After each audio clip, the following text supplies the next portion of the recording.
Acima de tudo, antes do comércio é preciso produzir e, de facto, o setor agroindustrial é um dos pilares principais na estratégia da Confederação Empresarial da CPLP, no contexto da CPLP em si. Nós consideramos que a terra é um dos maiores assets que nós temos disponível nos 9 países da comunidade, alguns com mais extensão de terra e água, outros com melhor tecnologia. O que é preciso é haver uma combinação de todos os interesses dos 9 países, de forma que a CPLP se possa posicionar no contexto global, neste planeta, como um dos maiores produtores e fornecedores de alimentos no futuro. Estamos a pensar num horizonte de médio e longo prazo. Se tomarmos em consideração que cerca de 37% da terra arável está no continente sul-americano, temos o nosso país, Brasil, e os outros 36,6% da terra arável estão na zona subsaara do continente africano, onde temos Moçambique, Angola, Guiné-Bissau, Guiné Equatorial, sem o menosprezo dos países com menor extensão territorial, o caso de São Tomé e Príncipe e Cabo Verde, que podem ser produtores de nichos de mercado específicos. Mas é neste contexto que nós olhamos, nesta perspectiva, e é usando esta capacidade das PMEs que Portugal tem e com conhecimento tecnológico de melhor produção, aproveitando essa disponibilidade da terra e água que os nossos países dos PALOPs, países de expressão portuguesa do continente africano, detêm, mas que têm uma fraca capacidade tecnológica e financeira para investir nessa mesma terra e água disponível. Esta combinação de esforços entre os nossos 9 países deve ser de forma capitalizada, e é desta forma que este fórum, o Agrofórum, o primeiro Agrofórum que nós vamos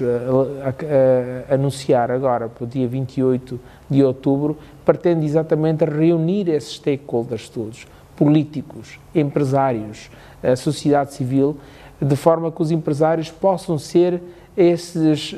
agentes dinamizadores deste asset que é terra para produção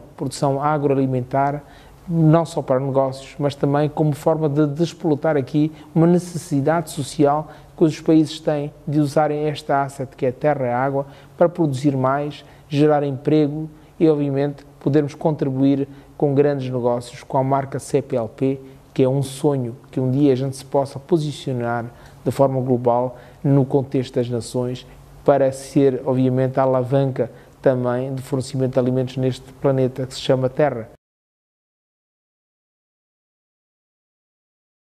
Dentro da nossa perspectiva empresarial e depois daquilo que tem sido o consenso empresarial a nível dos 9 países, nós somos pró a livre circulação de pessoas, numa primeira fase, e depois livre circulação de bens, de forma que possa não só fazer circular as pessoas, que são elas que são dinamizadoras da transformação e do transporte da tecnologia, mas também para que possamos, entre nós, entre os 9 países, crescer em termos de economia de escala, na produção. Portanto, a transferência e o livre de comércio devem fazer parte do princípio de uma comunidade. Não faz sentido uma comunidade que se queira chamar CPLP, Países de Expressão Portuguesa, que hajam barreiras que limitem a que esta comunidade possa expressar o seu melhor, que é de facto a livre circulação de pessoas, de bens, e um dia pensaremos certamente em dinamizar a livre circulação de capitais também. Se nós perdermos o momento de constituirmos esta impedância a que nós nos propusemos e chamamos, obviamente, a atenção ao poder político, que deve dinamizar esta livre circulação de pessoas e bens e criar o ambiente de negócios propício, podemos perder o momento e, obviamente, deixar de fazer sentido daqui a alguns anos, quando houver desintegração e desinteresse da própria comunidade numa inserção comunitária que se pretende.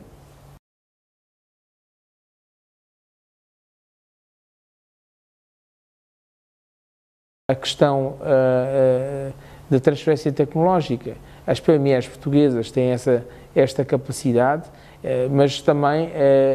os empresários que se deslocam para os nossos países no continente africano, às vezes encontram algumas dificuldades porque vão à procura de espaço, de terra para poderem produzir e encontram com algumas barreiras,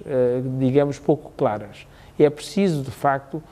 fazer-se um trabalho bastante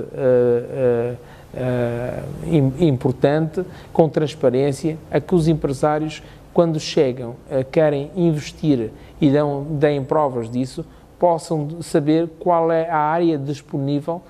possam pagar os seus tributos, os seus impostos, as suas taxas e possam rapidamente investir e trabalhar. O grande problema que nós temos é que não há ainda um mapeamento